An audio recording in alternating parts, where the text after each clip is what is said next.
The world is a vampire sent to drain. Bitcoin is dumping without the bogs to blame. And what do I get? Wojaks are pink as brains. So I bought the dip, but then the hash rate tanked. I spent all my gold, so I suppose I'll hold outside in the cold. Should have sold. Despite all my gains, I am still forced to wage in a cage. Despite all my gains, I am still forced to wage in a cage. Here's your 10 Ds with a side of barbecue glaze. Despite all my gains, I am still forced to wage in a cage. Salutations, fellow Bitcoin bag holders. As you already know, the price of Bitcoin is down about $25,000 from its all-time high back in November of last year. And word on the street is that rope is up 10,000% due to a sudden influx of demand. Now you're probably wondering, how did we get here? What happened to our magic internet money to cause this sudden price collapse? Well, we have to go back to when the pandemic first started. So in 2020, Bitcoin went pretty low. In fact, it went down to almost $5,000 because presumably people were selling their Bitcoin to buy toilet paper or whatever. But slowly, people started to realize, hey, this pandemic doesn't really seem that bad. At least it's not the end of the world. And also, you have to remember that here in the United States, and I believe in many other countries as well, the government was giving people free money, like $2,000. Now, some people use this money to buy food and to pay their rent, but for people like me who work remotely and kept their jobs through the pandemic, it was just an extra $2,000 or maybe it was $3,000 that basically fell out of the sky. Combine that with social media investors taking off during the pandemic, people being bored and not having anything else better to do, so they post on social media. And all of a sudden, everyone became a day trader.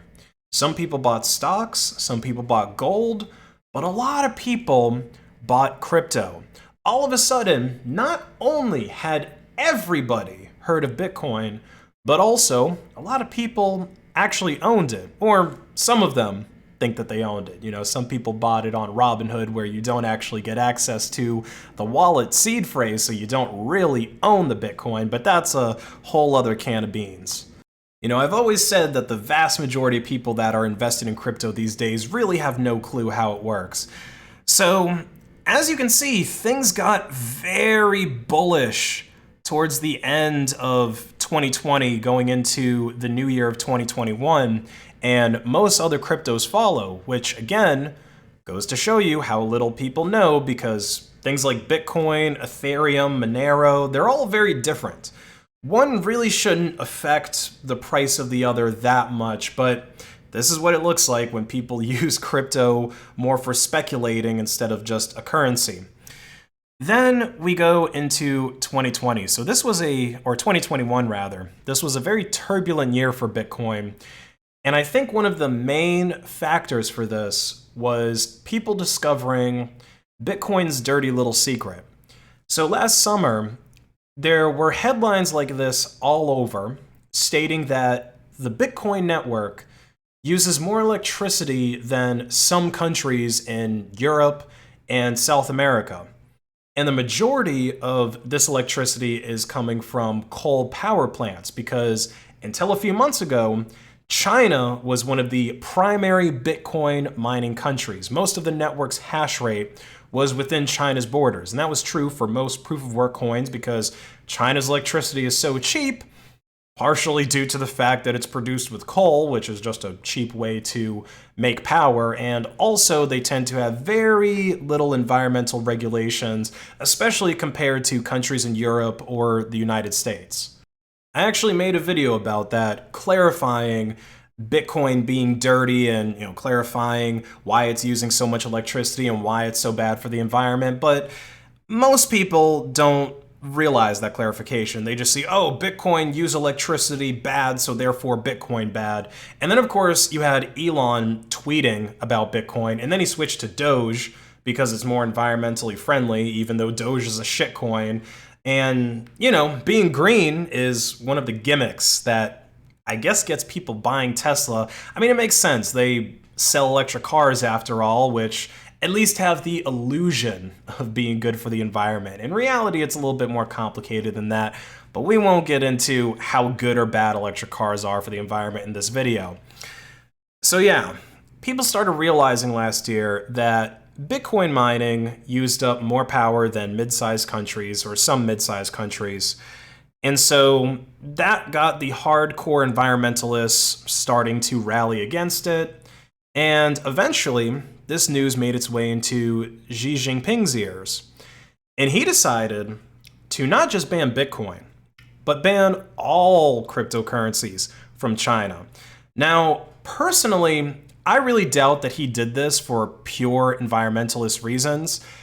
It's just a good cover to ban the magic internet money, since controlling the money in a country is one of the most important things if you want to try and control the population. Plus, China's been experimenting with their own cryptocurrency. So they have this digital yuan, ECNY. I don't know if you can actually buy it or anything like that, because like I said, as far as I know, they're just experimenting with it. But it makes sense that if they're going to create their own government-issued cryptocurrency, to ban all the other ones. That way there's going to be no competition. And of course, I'm sure that this won't be very much different than fiat. It's probably just going to be a currency that China can arbitrarily issue more of whenever they want. Now, despite China banning Bitcoin, it really didn't hurt the hash rate too much. All right, so the hash rate, this is the hash rate that we're looking at, and it looks like it hit its all-time low in July. I think that this is around the time that they started cracking down on it. But then it slowly started climbing, and in fact, as recently as Christmas, the hash rate was just as high as any other day that it's been. We can look at the 30-day averages, and we can look at the all-time. So yeah, you can see China banning the hash rate didn't actually kill Bitcoin. So who helped to keep Bitcoin afloat? Kazakhstan. They don't have the same spot as China. In fact, the United States is actually the largest Bitcoin mining country in terms of hash rate right now. But Kazakhstan was number 2.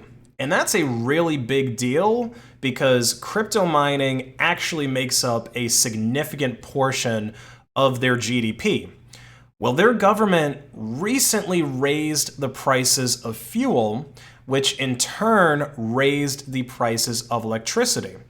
So people got pissed about this because obviously there's a bunch of people that are mining cryptocurrency in Kazakhstan, and if you raise the price of electricity, that's the main thing that determines whether or not it's going to be profitable for you to mine crypto. I think that their average price per kilowatt hour was something like less than 5 cents, so pretty low. But yeah, that got raised, people got pissed off, and they stormed the Capitol. But it was actually a lot more effective when they stormed the Capitol in Kazakhstan than it was here in the United States. It's so bad, in fact, that apparently Russia has been sending peacekeeping troops in there. And the Kazakh government also shut down the internet for the entire country. So it's honestly very difficult to really know what exactly is going on in Kazakhstan. That's why I'm just showing you guys these different news articles here. So since the stability of really the country itself is in question, the stability of Bitcoin is in question. But you know, we've seen dips worse than this before. Okay, if we go to the all-time, if you've been in Bitcoin for a while, we've seen dips like this before. In fact, we've seen dips like this right around the new year, back in 2017. You know, we saw a similar kind of dip to what's going on right now. And then obviously we have seen the prices surge back up later. So I still think that it is possible for Bitcoin to go to 100K, as so many people have predicted. And that's probably when I'll go ahead and atomic swap all of my Bitcoin into Monero. Until then, I'm going to hold. Like and comment to hack the algorithm, and have a great rest of your day.